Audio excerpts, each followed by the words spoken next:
Guys, apa kabar kalian semua? Pasti kalian sehat-sehat semua ya guys ya. Oke, saya berdoa semoga kalian sehat-sehat semua dimanapun kalian berada. Oke, hari ini saya akan buat konten edukasi. Jadi konten edukasi tentang apa ya? Pasti sesuai judul tadi, konten edukasi tentang sesuatu yang berhubungan sekali dengan bidang saya. Oke, sebelumnya saya perkenalkan, nama saya adalah Fajar Suprianto. Saya bekerja di salah satu perusahaan swasta di Ketapang, Kalimantan Barat sebagai paramedis atau perawat. Sebelum kita lanjut, kita intro guys.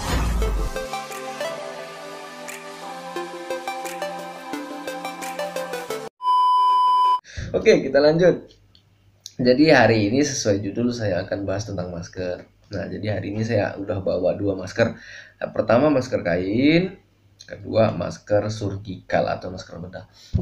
Jadi yang pertama kita bahas adalah masker kain. Kenapa kita bahas masker kain? Karena kita ketahui bersama sementara ini pemerintah Indonesia menyarankan seluruh masyarakat Indonesia terutama yang sehat menggunakan masker, yaitu masker kain.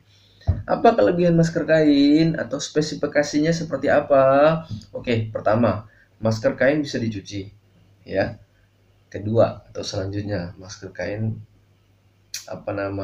mudah didapat. Ketiga, terjangkau. Kenapa sih bilang terjangkau? Karena bisa dicuci, otomatis kan bisa kita gunakan kembali.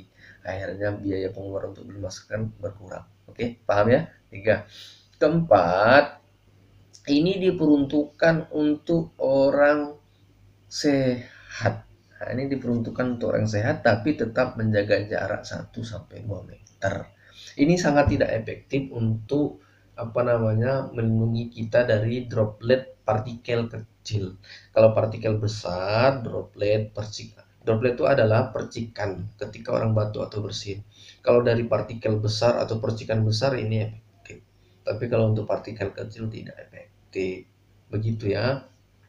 Dan selanjutnya, ketika kalian membeli masker kain ini, saran saya belilah masker yang sesuai dengan bentuk muka Anda, muka kalian semua.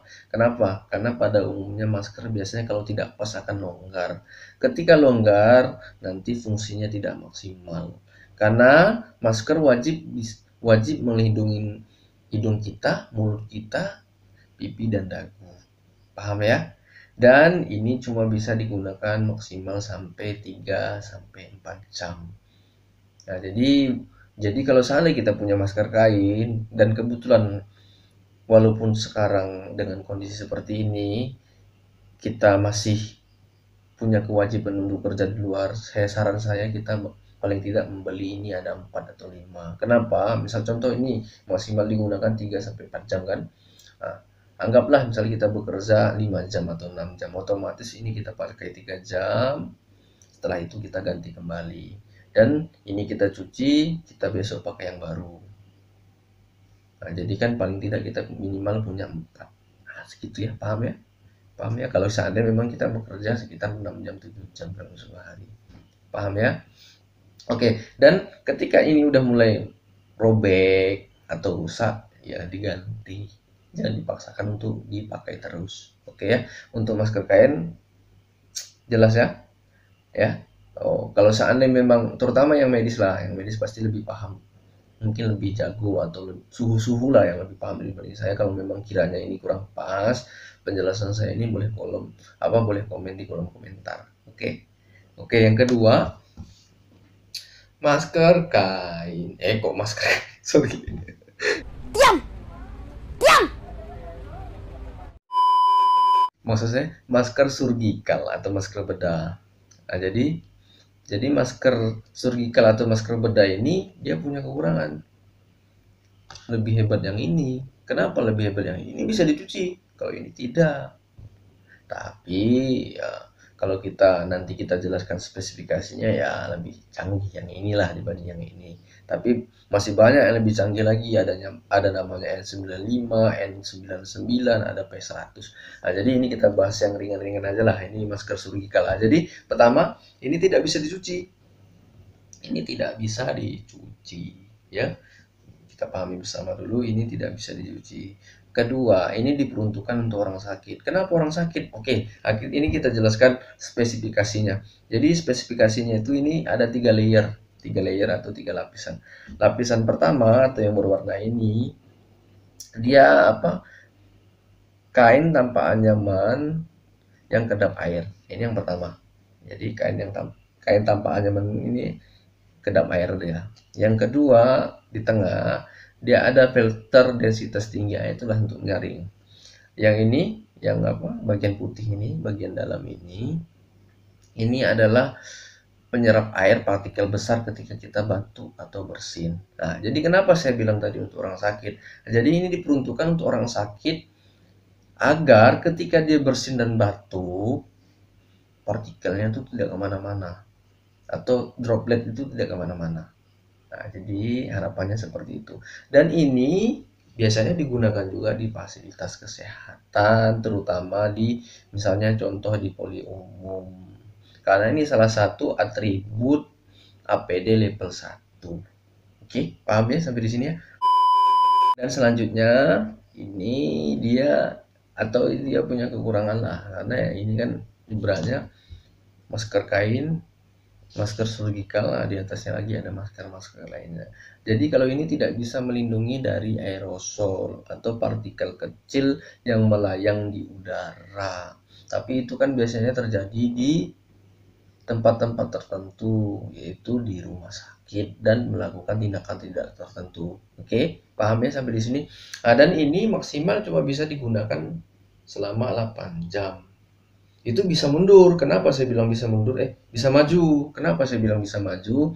Contoh, misalnya saya kebetulan batuk dan pilek, dan intensitas bersin saya ini, terutama bersin saya ini tinggi, sehingga saya bersin mengeluarkan apa namanya, kita bilang ingus lah ya, mengeluarkan lendir dari hidung saya, sehingga dia punya apa namanya, bagian dalam ini yang penyerap partikel besar ini lembab atau basah. Ya seharusnya kurang dari 8 jam udah diganti.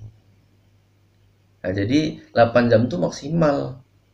Tapi kalau seandainya memang ini sangat lembab dan basah ya diganti. Nah, seperti itu ya, paham sampai di sini ya? Oke.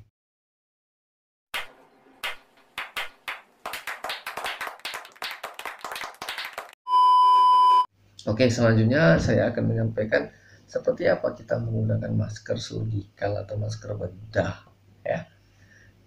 Kayak mana mau contoh yang ini, masker kain atau masker ini aja lah ya. Nah, jadi tadi kan saya udah sampaikan layer-layer atau lapisannya atau spesifikasi barang ini. Lupa saya sampaikan tadi, ternyata di sini ada kayak seperti kawat. Nah, kawat ini nanti fungsinya untuk apa nanti saya akan jelaskan.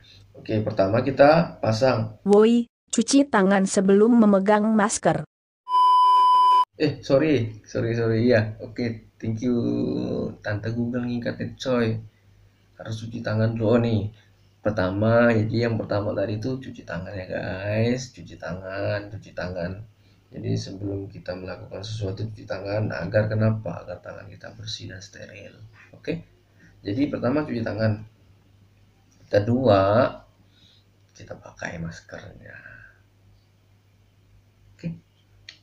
Setelah kita pakai masker, tadi kan saya jelaskan di sini ada kayak seperti kawat atau apalah besi lah gitu. Jadi di sini kan kita apa namanya, kita bentuk sesuai dengan bentuk hidung kita. Boleh kita tekan ya, tapi pastikan tangan kita steril tadi kan, atau bersih lah. Jadi dan usahakan apa namanya, masker yang kita pakai itu menutup hidung, mulut, pipi dan dagu. Nah, itu prinsip dasarnya ya. Nah, kalau saya pribadi jujur aja, kadang saya pakai masker karena kebetulan muka saya kecil, saya kadang ikat di sini. Ikat jadi seperti ini. Saya kadang ikat kecil di sini, saya ikat gini agar ini nggak longgar. Karena prinsipnya harus melindungi apa? Hidung, mulut, pipi dan dagu kita. Nah, jadi setelah terpasang seperti ini, ya. Setelah terpasang seperti ini, kita sangat tidak dianjurkan untuk menyentuh bagian sini. Kenapa? Karena bagian sinilah yang mungkin terpapar bakteri atau virus dari luar. Jadi sangat tidak disarankan kita untuk pegang bagian sini. Dan diusahakan ketika sudah terpasang seperti ini, sudah terpasang seperti ini ya, sudah terpasang seperti ini. Tidak boleh kita turunkan begini, itu tidak boleh. Kita tetap pakai terus. Nah, kiranya memang pekerjaan kita udah selesai, misalnya kiranya pekerjaan kita udah selesai dan kita berada di lingkungan yang kita yakin lah, di situ tidak apa ya, tidak ada, bukan tidak ada lah, mungkin minimal sekali lah untuk terkontaminasi virus atau bakteri. Nah ini boleh kita lepas. Nah, jadi kita lepasnya, ini kita buang. Jadi jangan kita sentuh yang ini, ya kan? Kita sentuh talinya. Oke. Nah ini kita buang ke tempat sampah. Oke, sampai di sini paham ya? Jadi ini kita buang ke tempat sampah. Jadi tidak bisa digunakan kembali atau di-reuse. Oke. Jadi kalau seandainya udah kita letakkan seperti ini, udah kita buang nih. Atau kita letakkan lah, kita gantung. Ini tidak boleh digunakan lagi, ini harus dibuang. Karena ini sekali pakai. Kecuali N95 dia ada teknik khusus agar si masker atau respiratori itu bisa digunakan kembali. Itu N95. Ya, kalau untuk ini enggak. Nah, mungkin sekian aja yang bisa saya sampaikan. Semoga ini bermanfaat untuk kalian, terutama yang awam lah. Kalau yang medis mungkin lebih paham dibanding saya, bahkan mungkin saya punya kekurangan. Nah, jadi ini saya peruntukkan untuk yang awam lah, yang awam saja. Tapi kalau seandainya ada suhu-suhu atau teman-teman sejawat atau senior-senior saya mau komen kiranya ada kekurangan dari penyampaian saya, komen-komen aja di kolom komentar agar yang lain pun udah telanjur mendengar apa yang saya sampaikan, belajar dari situ, dari komen yang di bawah jika saya salah. Oke, mungkin sekian video saya hari ini. Semoga bermanfaat. Jangan lupa like, share, and subscribe, dan komen di bawah. Iya, jangan lupa tekan tombol lonceng guys. Thank you. Saya lagi di rumah deh guys. Jangan lupa like, comment, and subscribe.